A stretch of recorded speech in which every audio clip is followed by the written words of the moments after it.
नमस्कार। आज के लेक्चर में हम पढ़ेंगे कि किसी फ्लूइड मीडियम में या तरल माध्यम में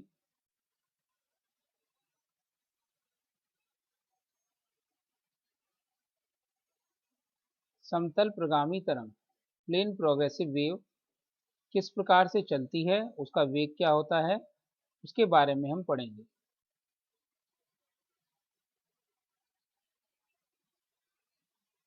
plane progressive wave in fluid. Fluid के अंदर दोनों चीज आती हैं, लिक्विड और गैस दोनों, यानी द्रव भी और गैस भी। तो फ्लूइड में हम द्रव जैसे पानी आदि, गैस जैसे हाइड्रोजन, नाइट्रोजन, ये सब तरल माध्यम कहलाते हैं। तो किसी भी तरल माध्यम में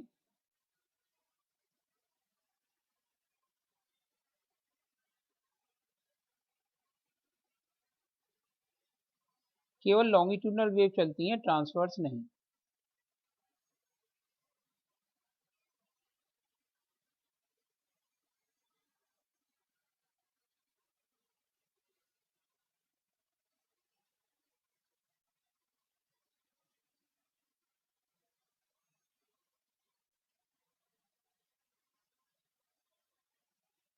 यहाँ पर जब हम बात करते हैं तरल माध्यम में समतल प्रगामी तरंग, तो वो लॉन्गिट्यूडनल वेव होगी, अनुदैर्ध्य तरंग होगी, ना कि transverse wave.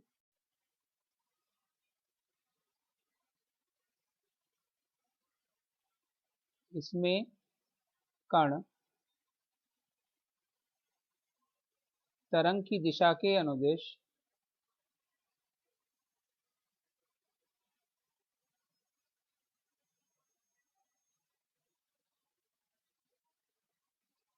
Simple harmonic motion करेंगे, सरल आवर्त गति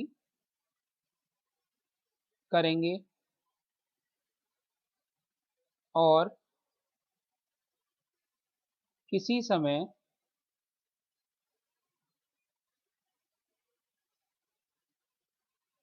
t पर कणों का साम्य स्थिति से विस्थापन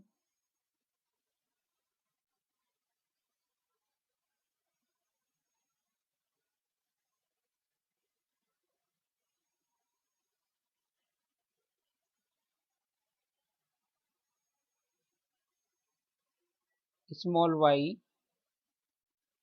विस्थापन वक्र पर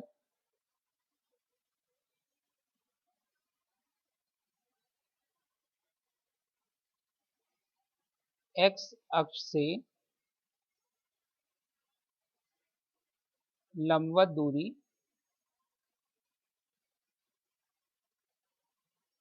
से निरूपित होगा।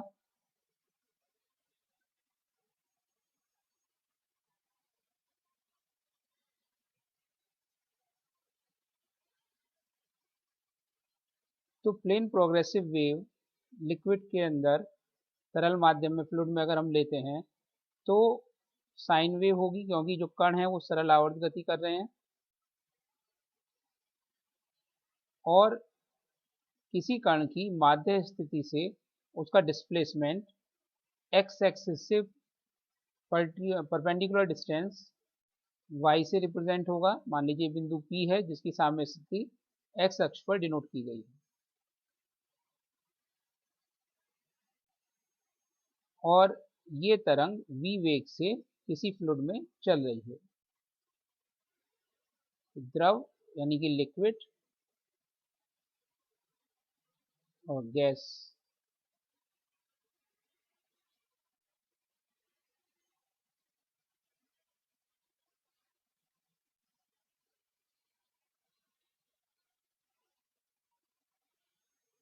तरंग में कण इस प्रकार समान आवृत्ति से दोलन करेंगे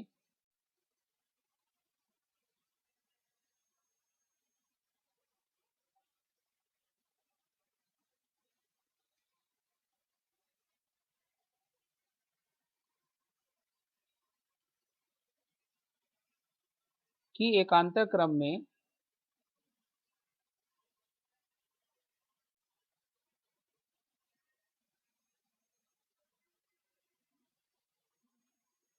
तरंग की दिशा के अनुदिश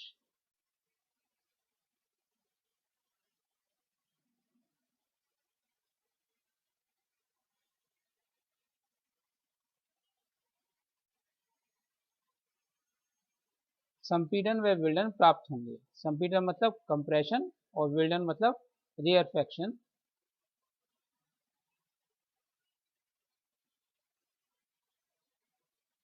जहां पर कण पास पास आ जाएंगे तो वहां पर तो कंप्रेशन हो जाएगा, और जहां पे कण एक दूसरे से दूर चले जाएंगे वहां पर रेयरफेक्शन हो जाएगा। और ये एकांतर क्रम में होगा तरंग के चलने की दिशा के अनुदिश।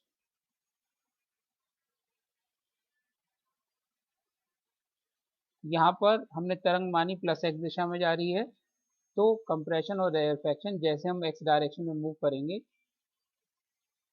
वैसे हमें एकांतर क्रम में कंप्रेशन और रेयरफेक्शन प्राप्त होंगे। इन स्थानों पर दाब क्रमशः अधिकतम व न्यूनतम होगा।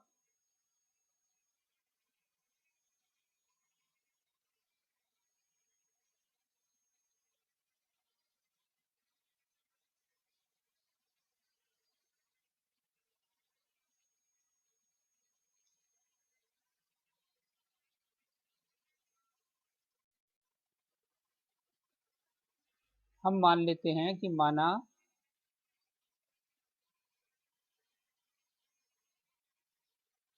कैपिटल के आयतन प्रत्यास्थता गुणांक bulk modulus of elasticity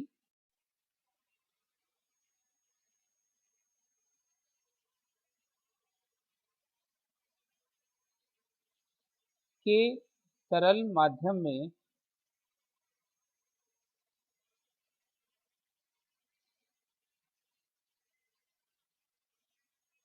small v वेग से तरंग प्लस एक्स दिशा में जा रही है।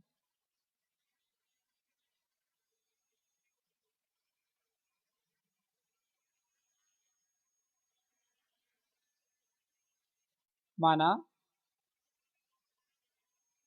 तरल में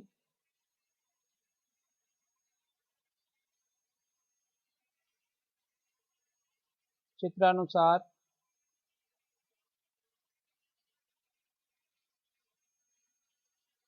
एक बेलनाकार सिलेंड्रिकल नली है। बेलनाकार ट्यूब मान लिया हमने मीडियम के अंदर,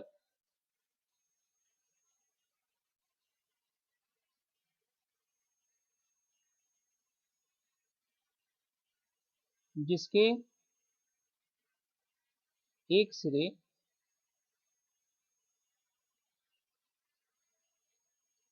जिसे हमने मूल बिंदु मान रखा है, मूल बिंदु से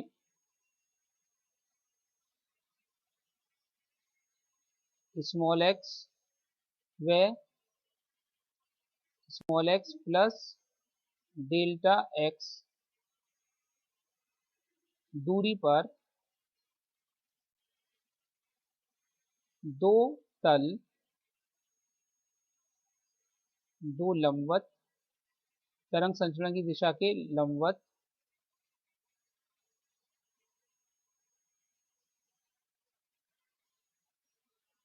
तल ए व कैपिटल बी हैं। तो हमने ये माना कि हमारे पास तरल माध्यम के अंदर एक बेलनाकार नली है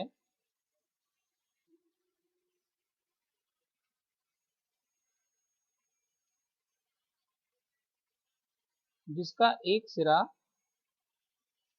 मूल बिंदु है, यानी जहां से हम डिस्टेंस नापना शुरू करते हैं, ये है।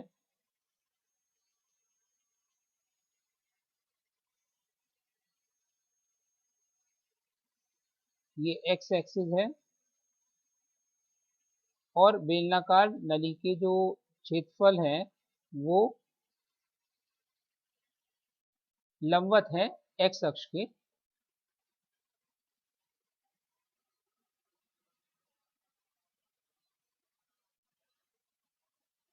एक्स अक्ष हम बीच में भी मान सकते हैं या हम नीचे की तरफ मान लेते हैं, कन्वीनियंट रहेगा।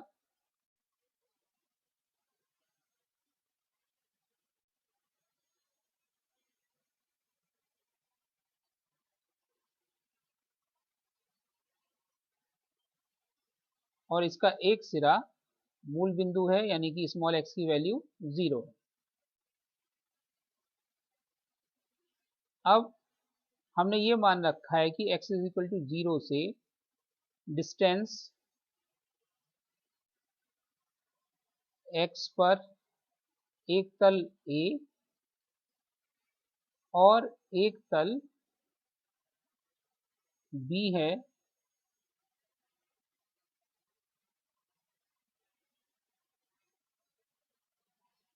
A की दूरी मूल बिंदु से x है और B की दूरी x प्लस डेल्टा x है।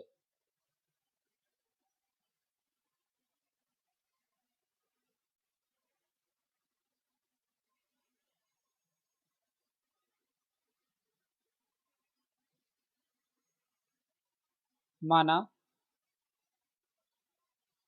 कणों के विस्थापन परिवर्तन की दर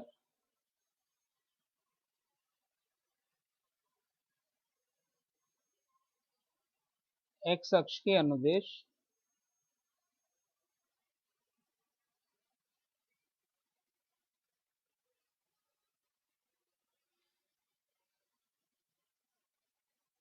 dy ओवर dx है।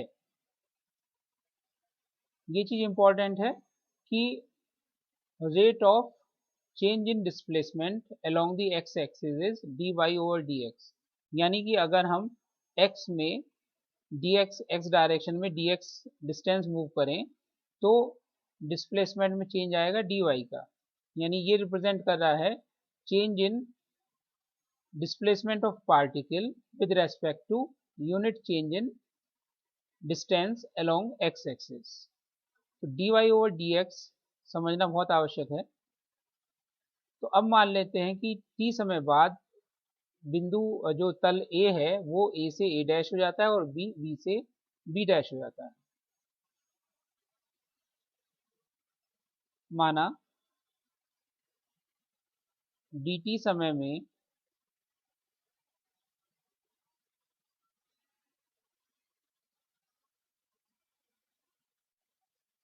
तल AB, तल A व B क्रमशः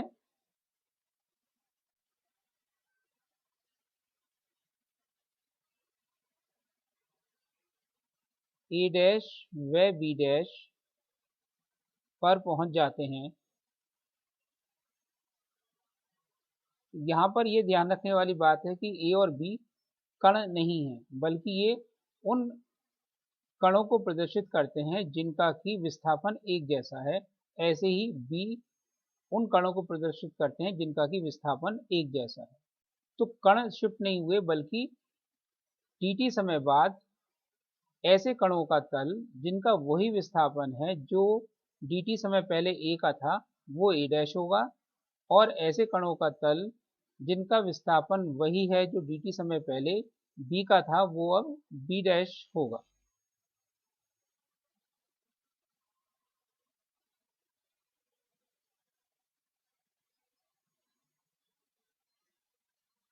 तो A की जगह तो हो गया A डैश,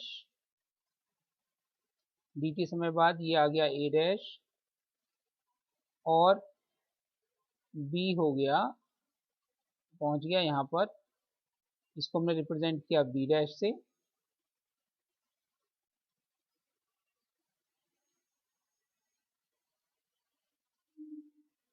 माना A डैश का A से विस्थापन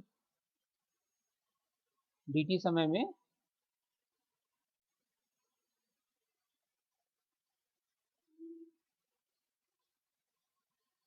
स्मॉल y तथा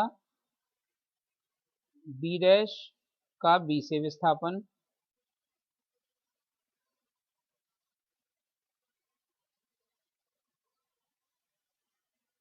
small Y plus delta Y है, जहां डेल्टा वाई बताता है कि वाई डिस्प्लेसमेंट होने पर कितना परिवर्तन आया डिस्प्लेसमेंट में। तो ये होगा change in displacement per unit x into distance travelled along the direction of x।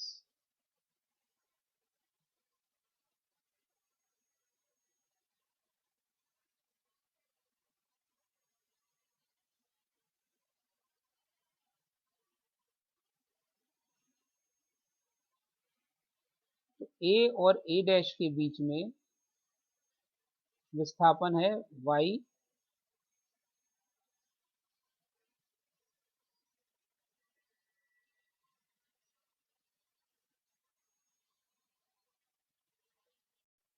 और b और b डैश के बीच में विस्थापन है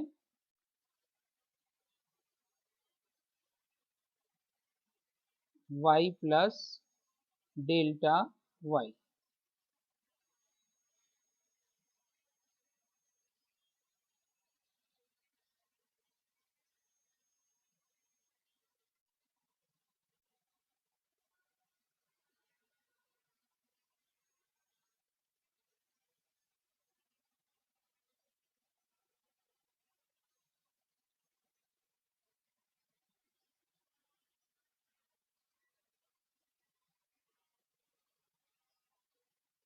यदि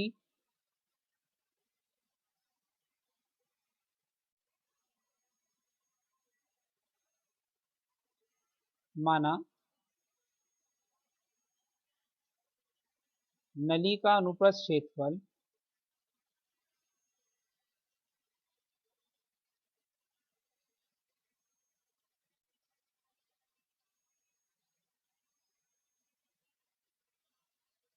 एल्फा है, अतः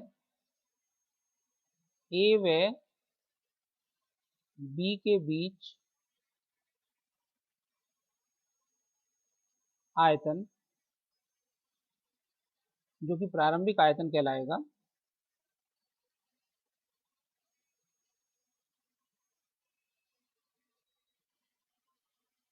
प्रारंभिक आयतन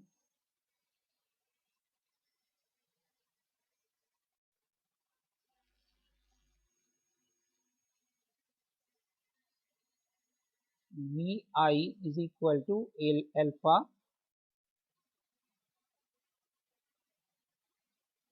x plus delta X minus X. इससे प्रारंभिक आयतन आ गया V I is equal to alpha delta X. ये समीकरण नंबर 2। इसी प्रकार dt समय बाद आयतन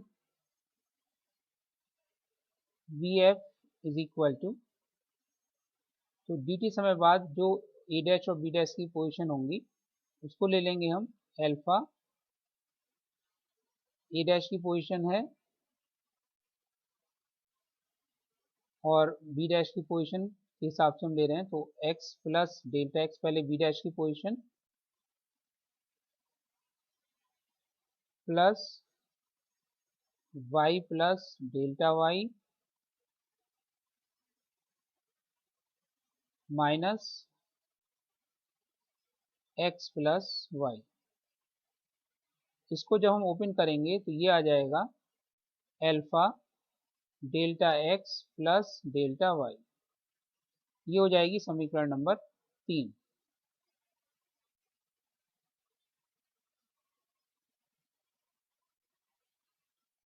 अतः आयतन विकृति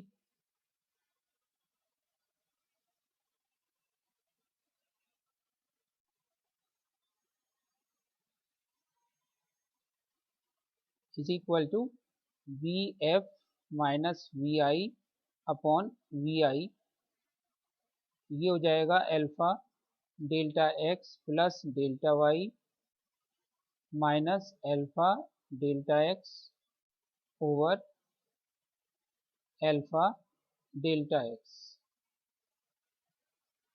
इससे बचेगा अल्फा सब जगह से कैंसिल हो गया, del Y over del x.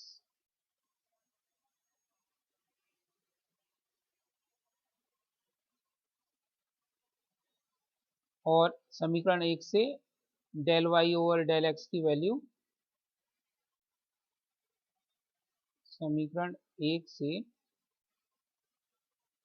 आयतन विकृति मान रखने पर, समीकरण एक से मान रख देंगे तो आयतन विकृति आ जाएगी del Y over del X. ये इक्वेशन नंबर 4।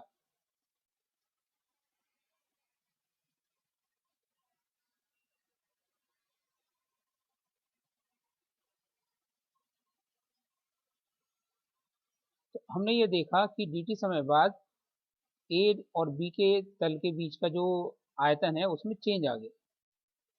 जब चेंज आया तो इसका मतलब इसमें कुछ दाब लगा होगा। तो हम ये मान लेते हैं कि dt समय बाद बिंदु जो तल ए डैश है उस पर ए के सापेक्ष दाब आधिक्य स्मॉल p और बी डैश पर दाब आधिक्य small p plus delta p है। तो परिवर्तन की दर जैसे del Y over del X है, ऐसी दाब परिवर्तन की दर del p over del X होगी। तो उससे ये मान आ जाएगा small p plus del p over del X into del x.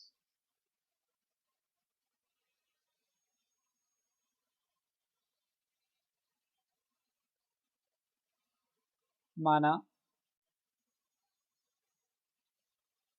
तल ए डैश पर ए के सापेक्ष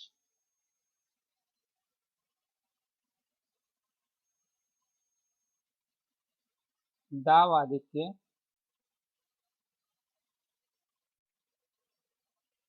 स्मॉल p व बी डैश पर बी के सापेक्ष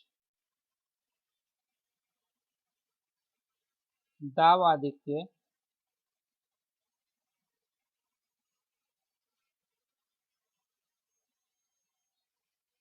small p plus delta p है, जहां small p plus delta p को हम लिख सकते हैं small p plus del p over del x into delta x।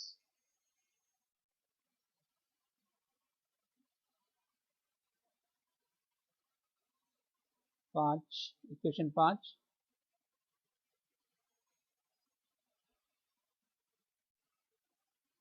जहां del small p over del x x अक्ष के साथ x के साथ दाब परिवर्तन की दर है।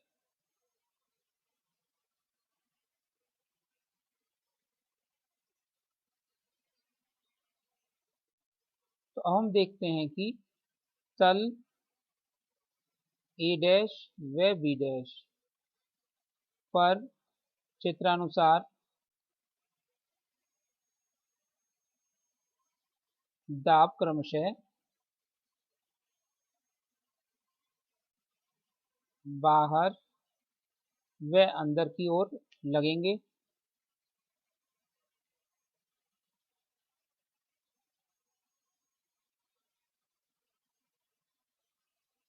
देखिए चित्र में हमने बी डैश पर दाब दिखा रखा है अंदर की ओर, ये है small p plus del p और del x into delta X. और ए डैश पर दाब है बाहर की ओर, जिसकी वैल्यू है स्मॉल p।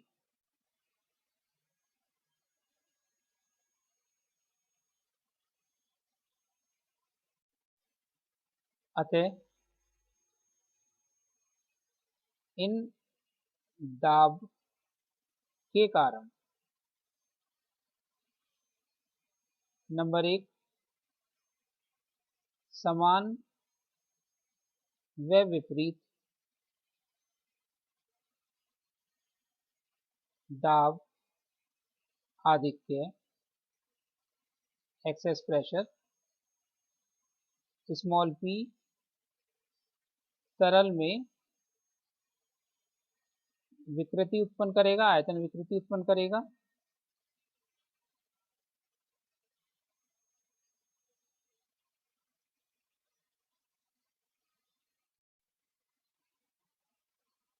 अतः आयतन प्रत्यास्थता गुणांक की परिभाषा से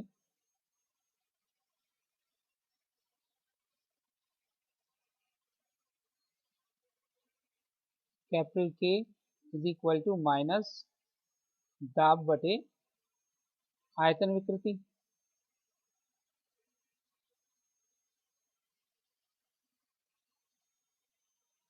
तो ये हो जाएगा माइनस P ओवर आयतन विकृति हमारी निकल के आ रही थी del Y over del x.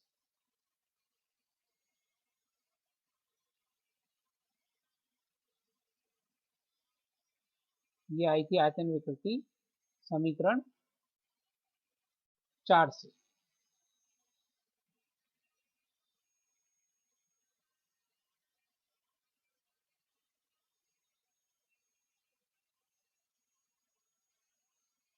अतः दाब आधिक्य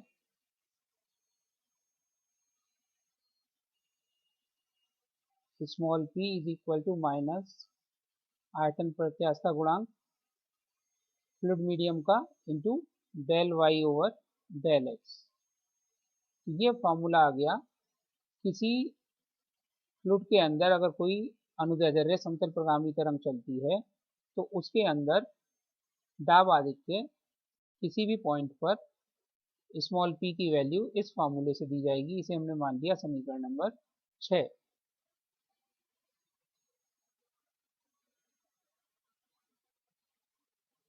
और इन दोनों दाब के कारण एक बात और पता लगती है कि जो दाबांतर है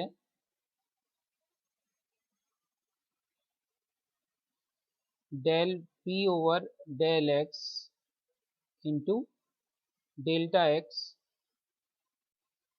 अंदर की ओर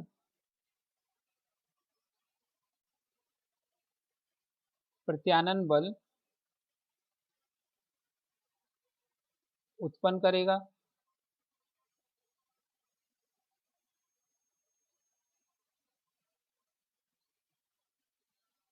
अतः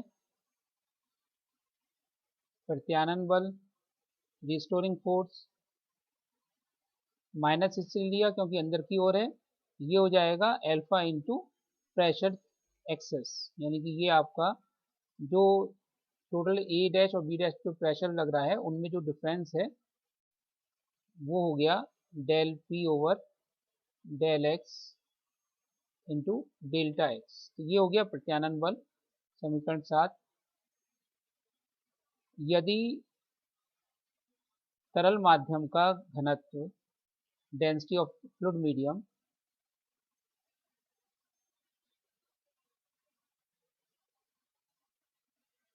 रो हो तो ए व बी के बीच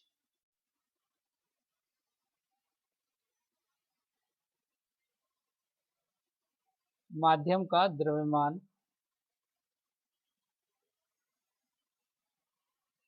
आयतन गुणा घनत्व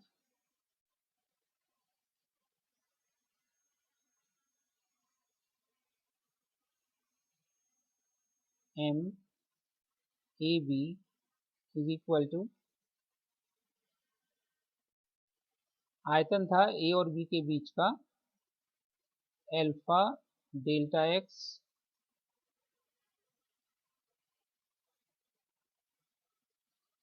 और घनत्व रो। अतः न्यूटन के द्वितीय नियम अनुसार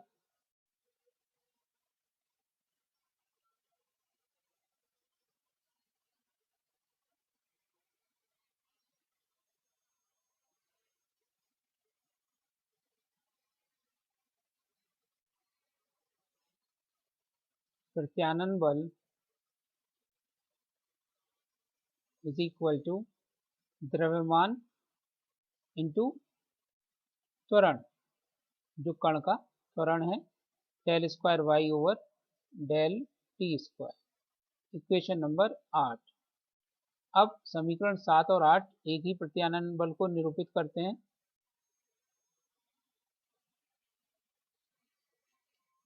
अतः minus alpha del P over del X delta X is equal to alpha delta X rho del square Y over del T square. इसमें से जो चीज कॉमन है वो कैंसिल हो जाएगी और बचेगा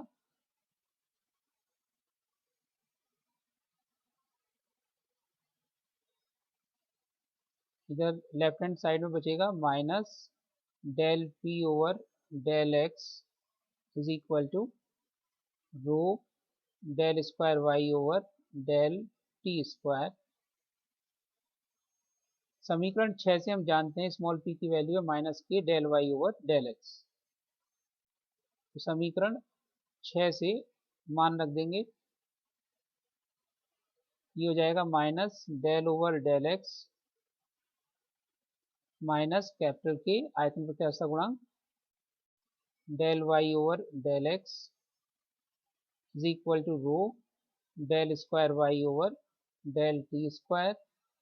माइनस माइनस प्लस हो जाएगा, के कांस्टेंट है बाहर आ जाएगा, ये हो जाएगा लेफ्ट हैंड साइड में रीअरेंज कर देंगे तो del square Y over del X square is equal to rho by, यहाँ पे के बाहर आ गया, rho del square Y over del T square या del square Y over del T square is equal to K by rho del square Y over del X square.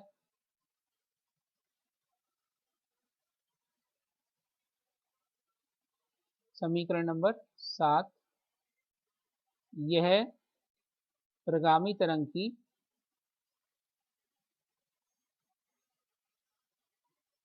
व्यापक समीकरण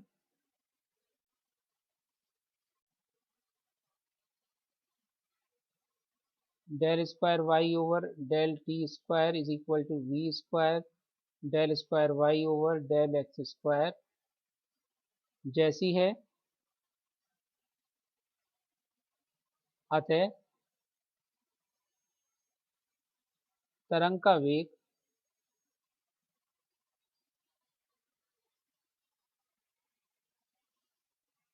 v is equal to under root capital K by rho, ये होगा compare करने पर।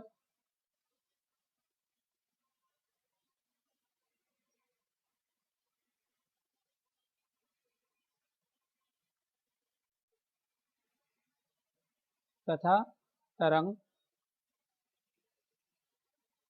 की व्यापक समीकरण y is equal to A sine omega T minus plus small K x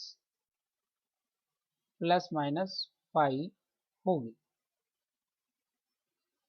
तो हमने निकाल लिया फ्लूइड मीडियम में किसी अनुदैर्ध्य तरंग का वेग small v is equal to under root K by rho, जहाँ के फ्लूइड मीडियम का आयतन प्रत्यास्थता गुणांक है।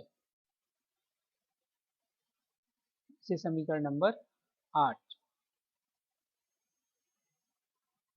अब इसके कुछ स्पेशल केस, अगर फ्लूइड मीडियम गैस हो तो गैस में तरंग का वेग।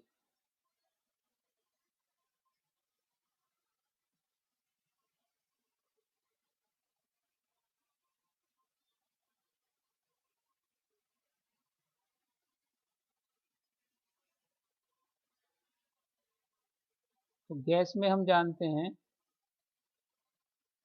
पॉइसन का नियम लगता है P V raise to power gamma is equal to constant. इसका सेल्फ डिफ्रेंसिएशन कर देंगे तो ये आ जाएगा P gamma V raise to power gamma minus 1 D we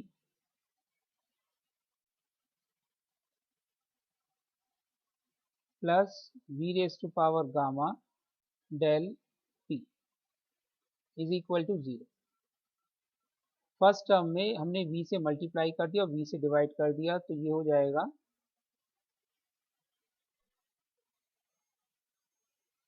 p gamma over v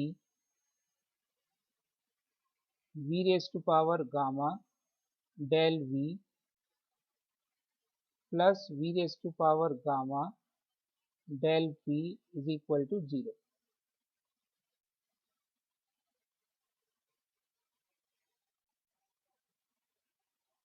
v raise to power gamma common आ जाएगा और अंदर जो बचेगा वो बचेगा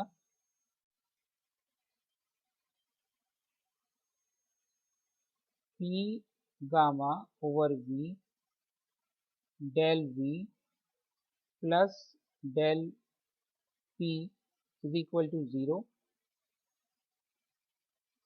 इसको रीअरेंज करें, डेल्टा p को इधर ले जाएंगे, इसको हम लिख सकते हैं p gamma over p gamma del v over v is equal to minus delta p। तो gamma p is equal to minus delta p over delta v upon v। Right hand side में आ गया आपका आयतन विकृति का formula. अतः आयतन विकृति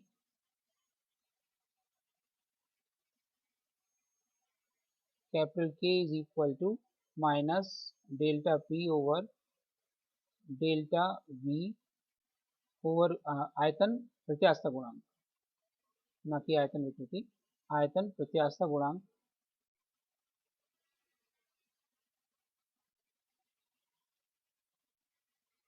K is equal to gamma p।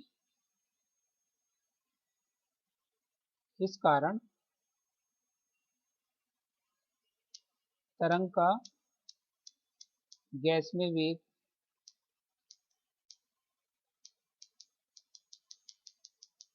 v is equal to under root gamma p by row.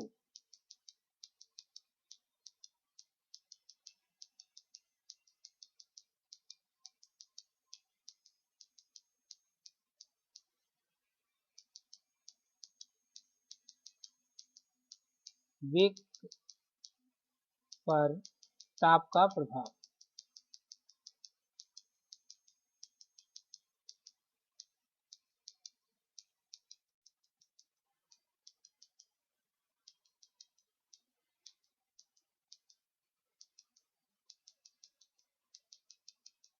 v proportional to root p।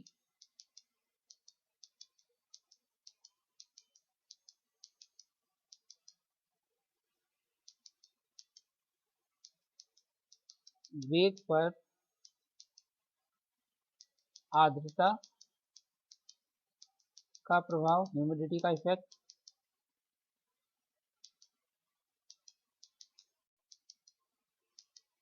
आर्द्रता या ह्यूमिडिटी बढ़ने पर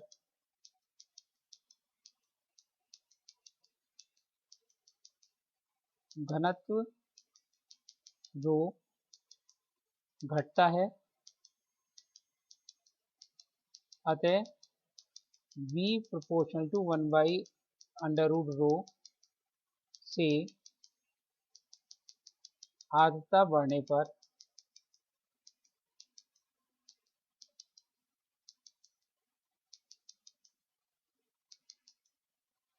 वेग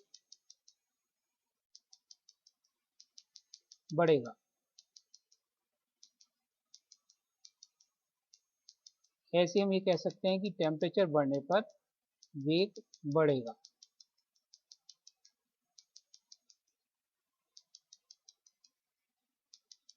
यही कारण है कि गर्मियों में सायरन की आवाज़ दूर तक जाती है और आर्द्रता बढ़ने पर यानी कि बरसात के दिनों में भी जब ह्यूमिडिटी बढ़ जाती है तो एयर की डेंसिटी कम हो जाती है और जो साउंड है वो ज़्यादा दूर तक जाएगी, उसका वेग बढ़ जाएगा।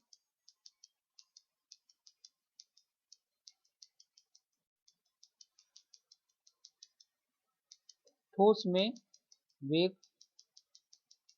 ठोस में अनुदैर्ध्य तरंग का वेग।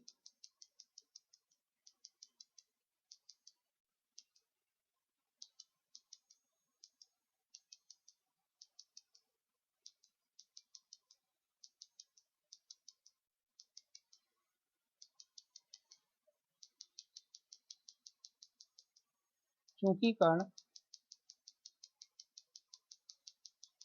केवल तरंग के अनुदिश कंपन करते हैं,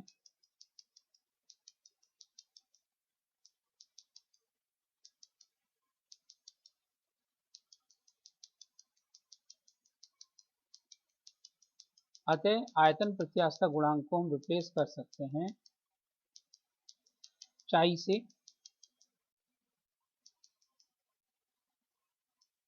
चाई कहलाता है अनुदैर्ध्य प्रत्यास्था गुणांक। तो वेग का फॉर्मूला, ठोस के अंदर अनुदैर्ध्य तरंग का वेग v is equal to under root chi by rho होता है।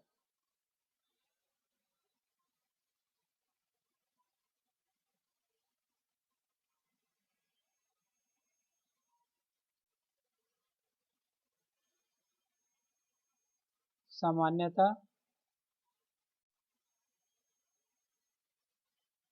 चाई की वैल्यू किसी ठोस में होती है 3k प्लस 4 ईटा अपॉन 3, और छड़ के लिए यानी जिसमें लंबाई चौड़ाई और मोटाई से ज़्यादा होती है उसमें हम चाई को ले लेते हैं यंग प्रत्यास्था गुणांक के बराबर।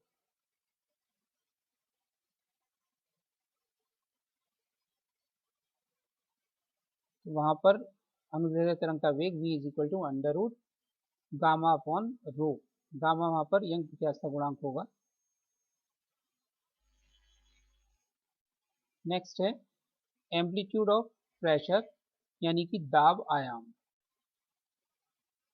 या अधिकतम दाब।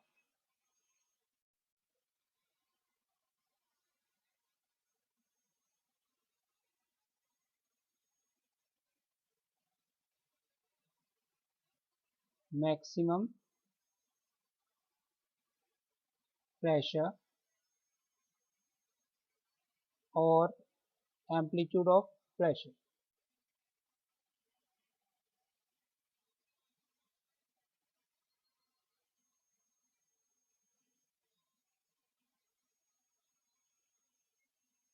इसे हम P सफिक्स में स्मॉल m से रिप्रेजेंट करते हैं।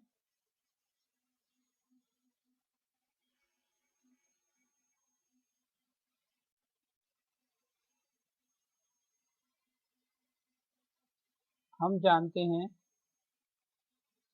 कि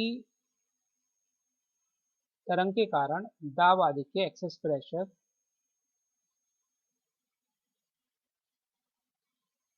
small p is equal to minus आयतन प्रत्यास्था गुणांक into del Y over del X होता है।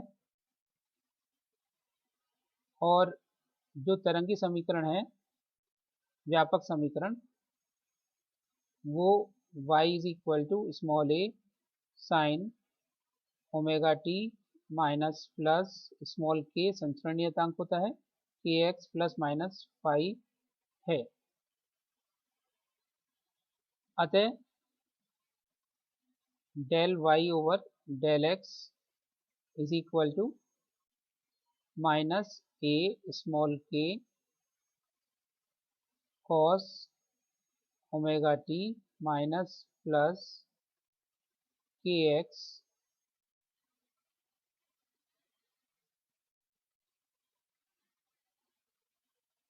प्लस माइनस फाइव, या इसको हम लिख सकते हैं माइनस प्लस स्मॉल ए small K sine omega T minus plus K X plus minus five और प्लस 5/2 होगी। अतः दाब आधिक्य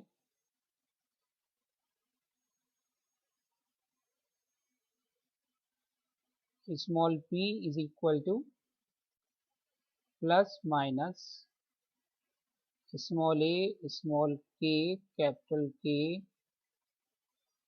sign omega T minus plus K X plus minus five plus 5/2 होगा।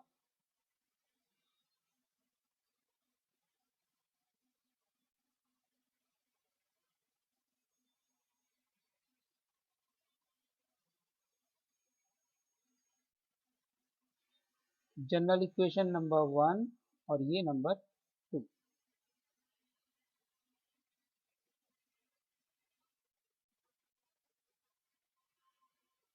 अतः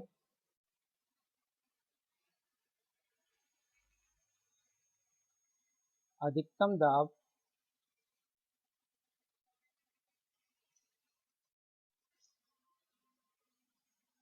P maximum is equal to small A small के capital K होगा।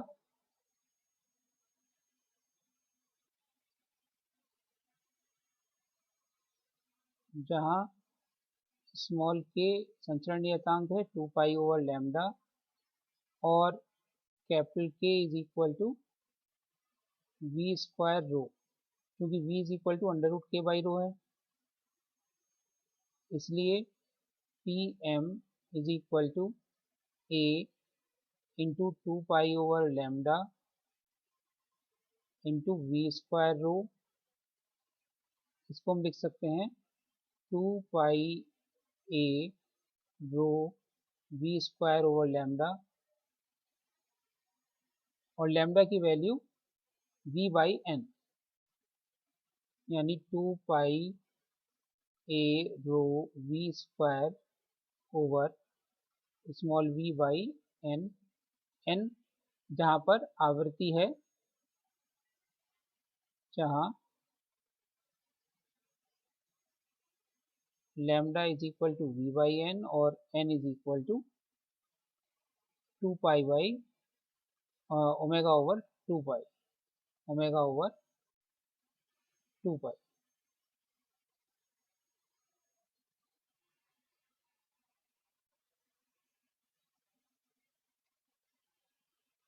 तो इससे पीएम की वैल्यू आ गई, अधिकतम दाब की वैल्यू आ गई, या दाब आयाम की वैल्यू आ गई 2 पाई ए रो वी।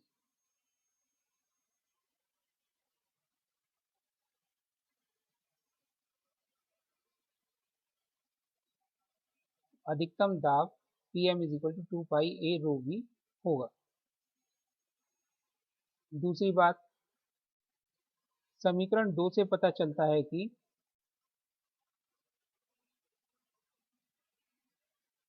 दो व एक से।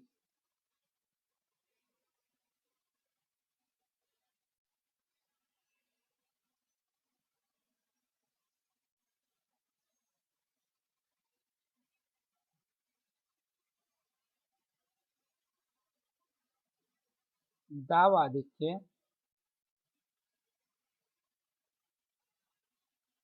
विस्थापन से π/2 कला आगे है, अर्थात जब y की वैल्यू 0 होगी तो दाब आधिक्य अधिकतम होगा।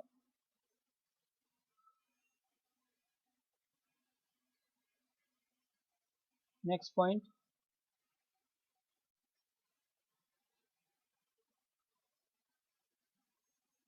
द्रव में तरंग की तीव्रता।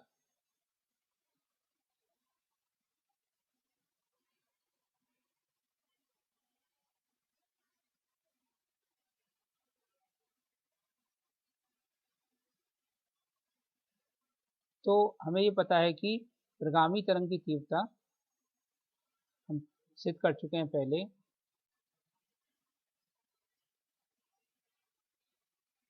प्रगामी तरंग की तीव्रता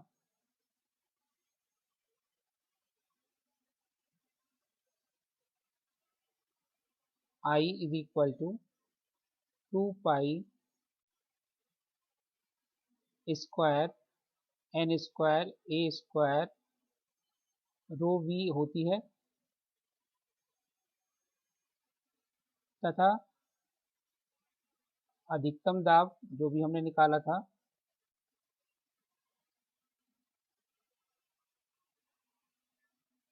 फ्लूइड मीडियम में Pm is equal to 2 pi a rho v होता है। तो इन दोनों का आपस में relation I is equal to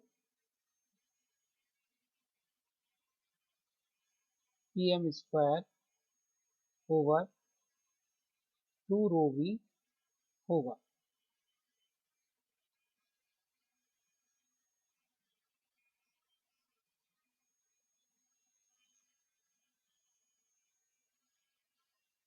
यह है अनुदैर्ध्य तरंग की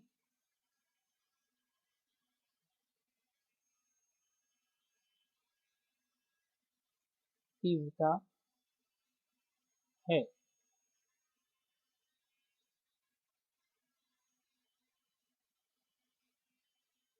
गैसों में दाब आधिक्य,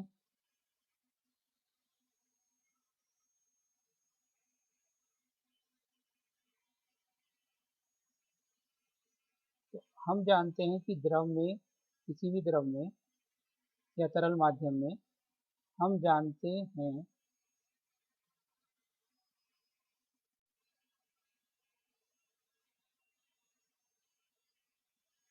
कि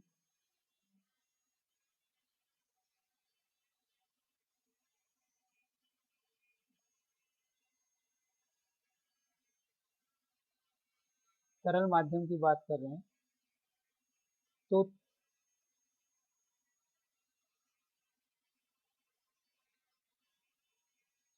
तरल माध्यम में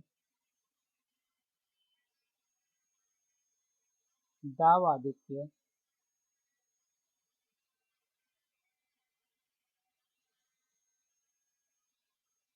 small p is equal to minus k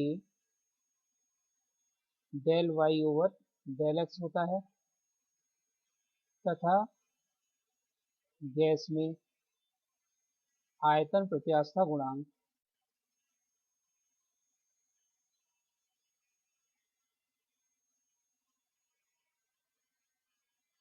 capital K is equal to gamma p है, जहां गामा गैस की परमाणुकता, या हम कह सकते हैं gamma is equal to Cp over Cv है। अतः गैस में दाब आधिक्य P is equal to minus gamma capital P del y over del x होगा। तो इस प्रकार से किसी भी फ्लूइड मीडियम, चाहे वो लिक्विड हो चाहे वो गैस हो, उसके अंदर अनुदैर्ध्य तरंग होगी और उसका वेग तथा दाव और देखिए के डिफरेंट फॉर्मूले यहाँ समझाए गए हैं।